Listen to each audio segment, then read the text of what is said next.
Hey YouTube, it's Mandak coming at you guys with another haul video. So welcome to haul video number 37. Hope you guys had a great weekend. Yeah, and it's already May, which is crazy. And next week's Memorial Day, so really excited for that. But anyway guys, gonna do a little haul video here today. Probably won't be too long, so hopefully try to keep this under 20 minutes. We'll find out. But yeah, I have an in-stock trades order that I've ordered about 2-3 weeks ago, maybe at this point. And I just got it in, which is great.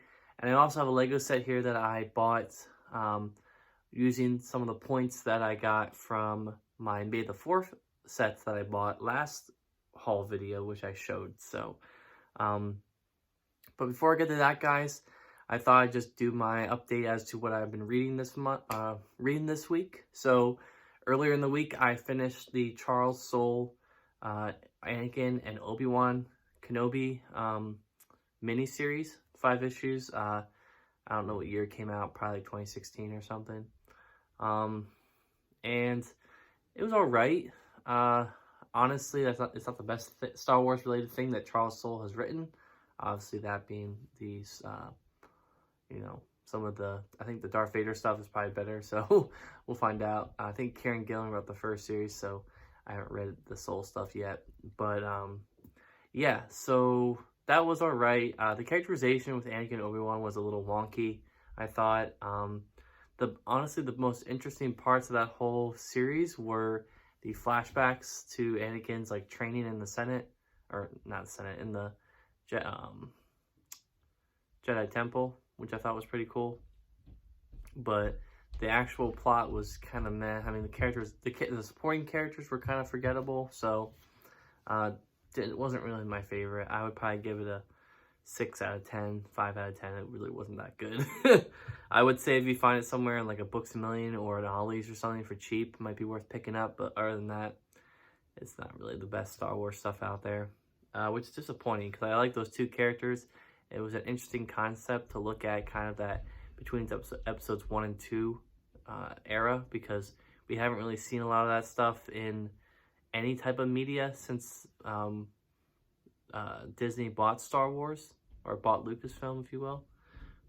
So kind of dropped the ball on that, but I guess there'll be more chances to do that going forward. But the other thing I'm reading right now, and I'm hopefully going to try to finish this tonight with me reading it, is, I have it right here because I picked it out of my backpack. That is The Fade Out by Ed Brubaker and Sean Phillips. So, as I've alluded to multiple times on this channel, definitely cannot stress how much I enjoy reading Ed Brubaker and Sean Phillips stuff. There is a 96-page one-shot coming out in the summer, I believe, called Pulp. And it looks kind of like a Western type of book, so really excited to read that, pick it up at some point. But The Fade Out is based in Hollywood, America, kind of like the filmmaking scene right after World War II. So this is around like the late 40s, early 50s. And it follows the life of Charlie Parrish, who is a writer for a studio. And one night, one of the actresses that works for the studio is killed, and this sets off a whole kind of murder mystery plot as to who done it. And it's done pretty well. It's all through the eyes of this Charlie Parrish character, who is definitely an interesting character and evolves as the series goes on. And I'm 3/4 of the way through it, and I'm loving it. So kind of get into that last act, if you will, of the series. So really excited to see, how this wraps up. And I won't do any spoilers on it, but you can kind of see here the book I'm reading right now. This is the complete collection. It goes for cover $25, which is honestly a pretty good deal for this. You can definitely get online for cheaper. I got a store for half off, so it's $12. And it's 12 issues. So it's a maxi series kind of format going on here, but really great art by Sean Phillips. Excellent storytelling by Ed Brubaker, as always. excuse me. The best part about this series is, we are getting fed more information, little snippets of information at the end of each issue, which kind of bleeds into the next one. So it really makes it hard to put this down.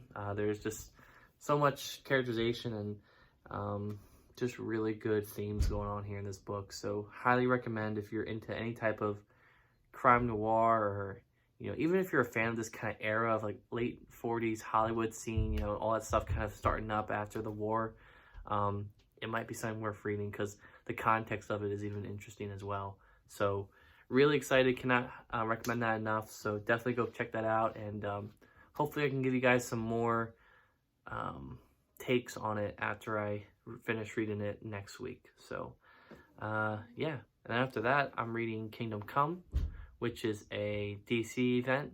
We're actually doing that for a podcast for the Crackle Comics channel. So again, go subscribe to them. And yeah, that's all I got for that. So that's what I'm reading this week. I just figured I'd share with you guys what I like and what I've been reading. Sorry if you hear like noise in the background. My neighbors are going in and out of this door and it's making a lot of noise, so just excuse that. I don't think it should register too loud on here, but every time the door closes, it like makes my door move, so it's weird. Anyway, 6-minute introduction aside, I'm gonna go through my books. So first book we have here is Fatale, book 5.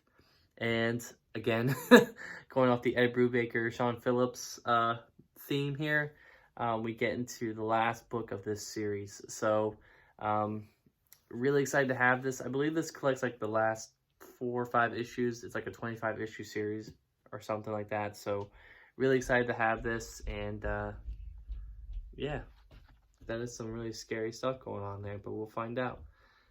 The great thing about this is, Sean Phillips' art, and honestly, there's some panels here where you're looking at the book, and if you told me to look at this book and tell, just without any context, if it was Criminal, Fatale, or Fade Out, or any other book that the two people that Sean Phillips has drawn, I couldn't tell you. But I guess that's the good thing about it, is his art has always been really consistent, always consistently good. That's always a good thing to keep in mind. So really excited to see that. So again, Fatale, just really great book here. So got that whole series now, and might get pushed up to the top of the pile to read at some point. Probably can imagine that being a really quick read to get through that whole series. So really excited to get that a look. Next one is actually a collection that I used to have a trade for, the first trade, and I actually upgraded. So it came out recently because of the upcoming Black Widow movie, which has unfortunately been postponed until November. But they released a bunch of different collections for her. I do have some of the stuff already collected, so no need to go out and repurchase it in a different format for more money.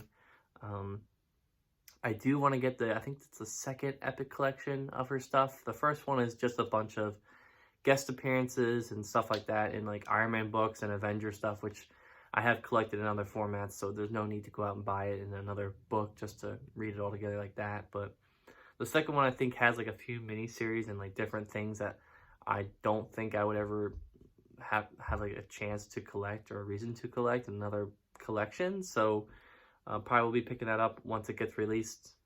Who knows when that's going to be. But anyway, the collection I decided to pick up that did come out before this whole shebang happened is Black Widow by Mark Waid and Chris Samney, the complete collection here. So this collects issues 1 through 12 of the 2016 Black Widow series. And I believe this came about, I think this series started after the Secret Wars reboot, the all new, all different Marvel stuff. I think this was the series that came out of that. So I'm really excited to get this a read. Chris Samney's art is amazing. I can't remember for the life of me where his art is from. I can't remember what I read that had his art in it, but it's, just looking at it, you can see here there's Ironheart in there as well, I believe. Is that Ironheart or is that Iron Man? Oh, that's Iron Man. My bad. But just great art, great coloring going on here. You can see the back here as well. So This was not cheap. This was 35. Oh, I'm sorry. This is $30. I thought it was more than that. So it was $30, which I think is a little overpriced for this. Could have been 25, I think, for 12 issues. You know, you look at the fade out for 12 issues, but this is Marvel, so they can get away with that a little bit more. But really excited to have this collected now. So I have a pretty good run of Black Widow stuff that I can start reading. I have read Edmondson's run, so that one I have kind of under my belt, but some of the early 2000s Black Widow stuff I still have to read. I think there's like a Marvel Knights book out there as well, so I don't think I have that collected, but if I don't, I'll probably end up getting that. But yeah, that is one thing. I guess it's kind of great to see, you know, movies being made of Black Widow and stuff like that, because we get a chance to really, at least on the comic end of things, we get a chance to see a lot of collections printed that we normally would never probably see if a movie was not coming out with that character, which is a little unfortunate, but business is business. You know, Marvel has to produce collections that are going to sell. They're not going to do stuff just to satisfy either myself or some purist who is strictly for that character or whatever. So but having a movie like that, you know, definitely gives us a chance to get some really interesting collections that we would never see before. So kudos to Marvel for, you know, kind of working in tandem with that, but, you know, it's great. Anyway, sorry about that long little tangent. We'll get into the last book I have here, which is pretty big, so I'll try to pick it up here.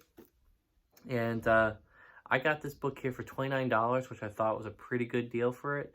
And that is the Kill or Be Killed, the deluxe edition by Ed Brubaker and Sean Phillips again.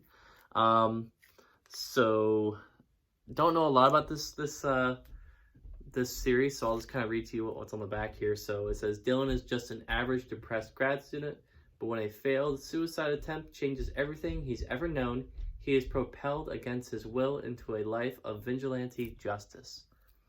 So kind of sticking with the same theme as a lot of the Ed Brubaker, Sean Phillips stuff going on. You know, a lot of crime, a lot of suspense thriller type of themes going on here. And this is my very first ever Image deluxe edition hardcover that I've owned. And I gotta say, this is really great design.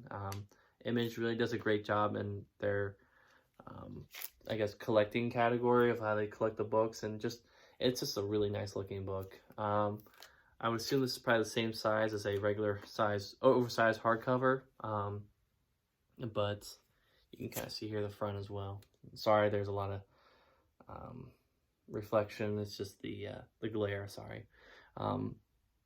It's just that I have it in the shrink wrap still. So yeah, so this cover on here is $50, which I think is a pretty good deal. And it collects, I think, issues 1 through 20, I believe, of the series. So yeah, I will have to give this a read at some point and let you guys know what I think. But picked it up and really excited to give that a read through as well. So all the stuff here that I got here was really, really good stuff that I was looking to get, and we'll have to see what my next little haul will be. But until then, I have a lot of reading to do. So anyway, last thing I have here is my Lego set that I bought, and the story with this one is it came out earlier this year.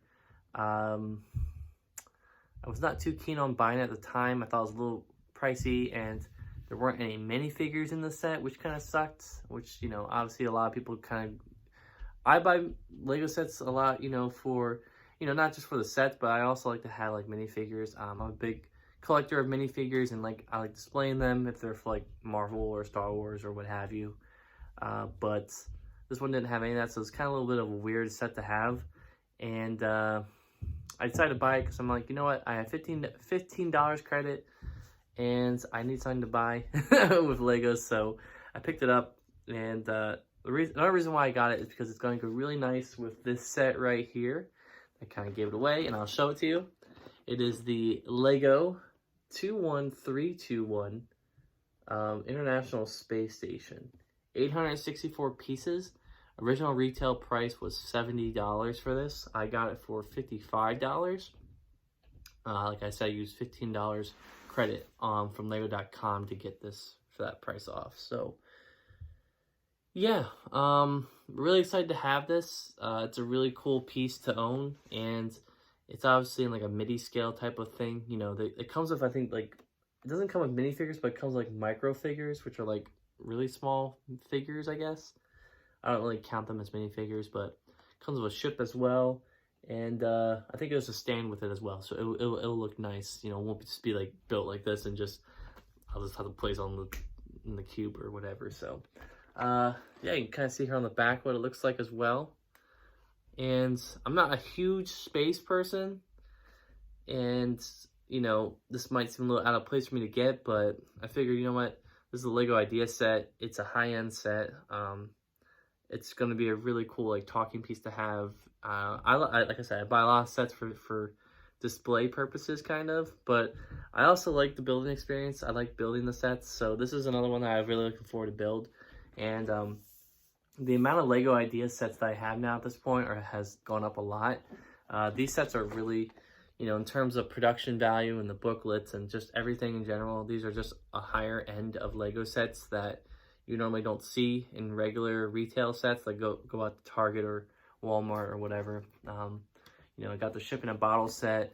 The Big Bang Theory set was a Lego idea set back in like 2015, I want to say, 2014. What else? I had the Lego Dinosaur fossil set that I'm working on right now to build.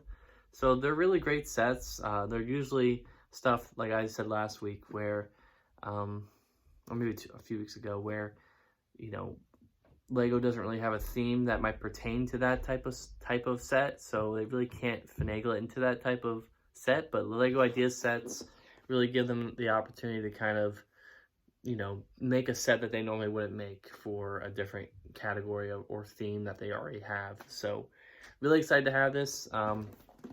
We'll try building this sometime this week or next week. Right now on the docket, I guess for anyone who's a Lego fan out there wants to know what I have on the docket yet to build, I have the fossil set yet to build, I have Vader's castle, and then I also have this. So 3 sets to build, which is a nice problem to have, kind of a little backlog to kind of get to. In terms of what I'm looking to buy going forward, probably the only thing that's on my immediate list to get still is the TIE Fighter helmet bust. The helmet set that goes with the other 2 that I have already. So we'll be picking that up at some point. But yeah, guys, that is my haul video. So I hope you enjoyed it. It was pretty short, but again, still was able to get 17 minutes out of this. So thank you guys for watching, and I'll probably be back here after Memorial Day. So if I don't talk to you guys then, have a great Memorial Day weekend. See ya. Bye.